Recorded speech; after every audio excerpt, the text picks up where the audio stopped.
back to Nonsense Farm. It is time for another edition of Sourdough Shenanigans. On today's edition of Sourdough Shenanigans, we are making sourdough tortillas. We are using the recipe from a website called Milk and Pop. I don't know where the name comes from. Maybe you should go check it out. This recipe claims to be the best sourdough tortillas, and we certainly want the best, so we'll pick this one. Another thing I was looking at when I chose this recipe is I was looking for one that seemed to have a higher ratio of oil to the other ingredients, olive oil, because I have made tortillas before, and the tortillas were soft while they were still warm, but then when they got cold, they got kind of stiff, you know?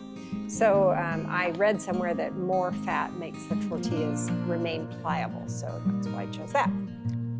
Last week I gave you a preview of what was going on in my kitchen, so I thought I would do the same this week. So these two buckets are 5-gallon buckets filled with honey. We finished the honey harvest yesterday, and there were about 10 more gallons, actually a little more than that. There's a little more out in the garage. Lots more honey. That tank over there is 18 gallons of honey. This is about 30 pounds of sauce tomatoes that I have harvested just today. Here are mushroom basket slicing tomatoes. Here's the ones I harvested today. Here's the ones I harvested on Wednesday, and then those are the ones I harvested a week ago. We've got cantaloupe, squash, kajari melon, lots of stuff. And this cabinet right there, we just had added to the kitchen, and so this kitchen has been in complete disarray. They finished it yesterday. I'm not supposed to fill it up with stuff until I get back from out of town this next week, and so I'll show it to you when I get it all filled up. I'm very excited about it. This recipe calls for 110 grams of sourdough starter, 54 grams of olive oil, 80 grams of water, 210 grams of all-purpose flour, and 4 grams of salt. First up, 110 grams of sourdough starter.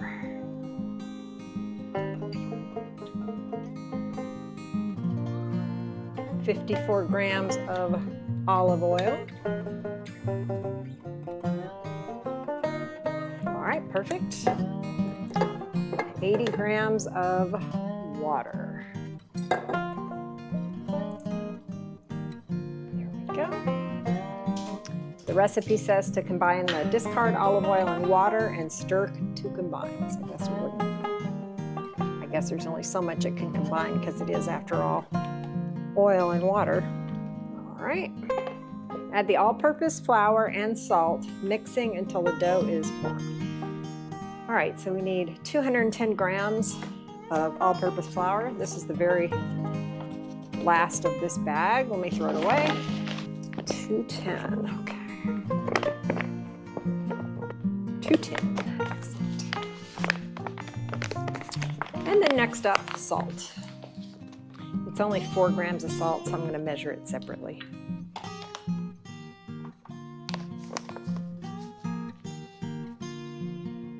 Perfect. Now we're mixing until everything is combined and it's dough. And we'll knead it for 1 or 2 minutes.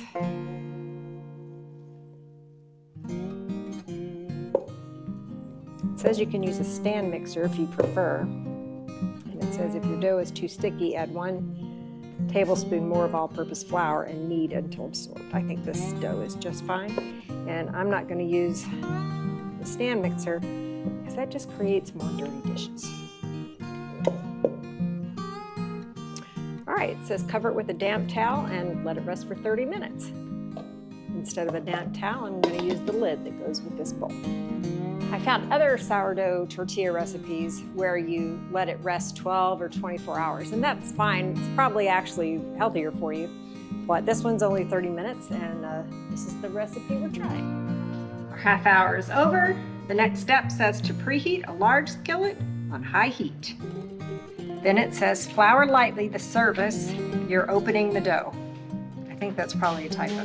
Flour lightly the surface you're opening the dough.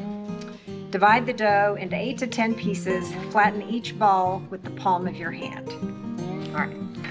Then we're going to roll each piece into a circle using a rolling pin or a wine bottle. The tortilla should be rolled thin, about a 1/4 inch thickness, and will look almost see-through. I think what I'm going to do is actually weigh the dough, and then I'll divide that by 10, and that will tell me how big each one of the pieces needs to be. That way they'll all be the same size. Essentially 500 grams. So I'm going to cut it into 50-gram pieces. 51, good enough. All right, I'll do these. I'll come back in just a minute. I have 10 more or less equal pieces. Now I'm going to roll them into a little ball.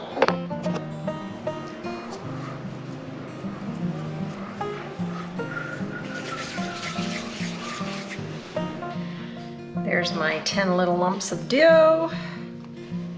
Now I'm going to roll them all out. Now I showed you when I made the goldfish crackers, these neat little things that I got on Amazon. These are the 1/8 inch ones. The recipe calls for 1/4 inch. That seems too thick to me, so I'm going to roll these out to 1/8 inch.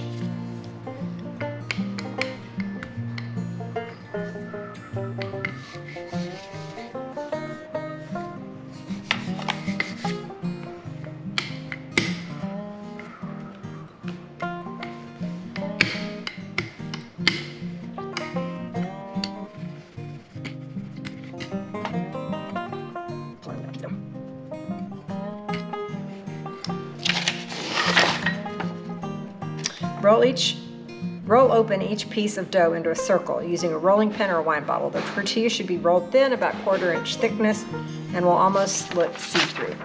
Cook individually on high heat for 1 minute on each side. Flip it as soon as it bubbles and the edges look firm. The tortilla should have nice brown spots. All right, I'm going to finish rolling these out and then we will cook them.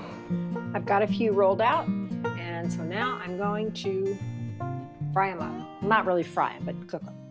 So a couple of tips that I have found so far. One is it said high heat.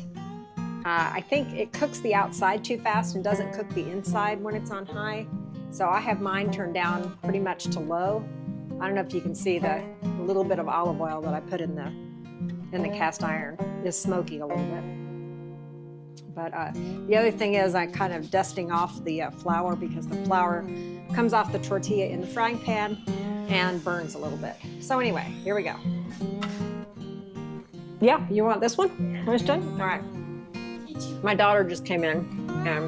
Anyway, so you see these bubbles here? That's what you're looking for. And like I said, I turned it down more on low because it was cooking the outside too fast and the inside was still doughy. So monkey with your heat and see what happens. We're gonna let it cook a little bit longer. All right, I'm gonna turn it over. Do you see how it's nice and got some brown parts there? That's what you're looking for. Right now we're gonna cook the other side. All right, I think we're done. I'm going to have my daughter, Ruthie, test it. It's gonna be hot. Okay. Note to self, if somebody hands you something with a pair of tongs. It's really good? I'm very good. Yay. All right, we get a Ruthie seal of approval. We're finishing up the last tortilla. I just made a small batch tonight, but they're very, very good. And it's all ingredients you can pronounce, which is kind of why you do this kind of stuff for your family, right? Here we go. Now we're ready for enchiladas, quesadillas, tortillas with melted butter on them, whatever you want. Enjoy. Thank you so much for watching. If you aren't subscribed, I hope you'll hit subscribe. I hope you like this video. Click the like button. Also, I would love any of your comments, any feedback, any questions, and I can't wait to hear from you, and I'll see you on the next video.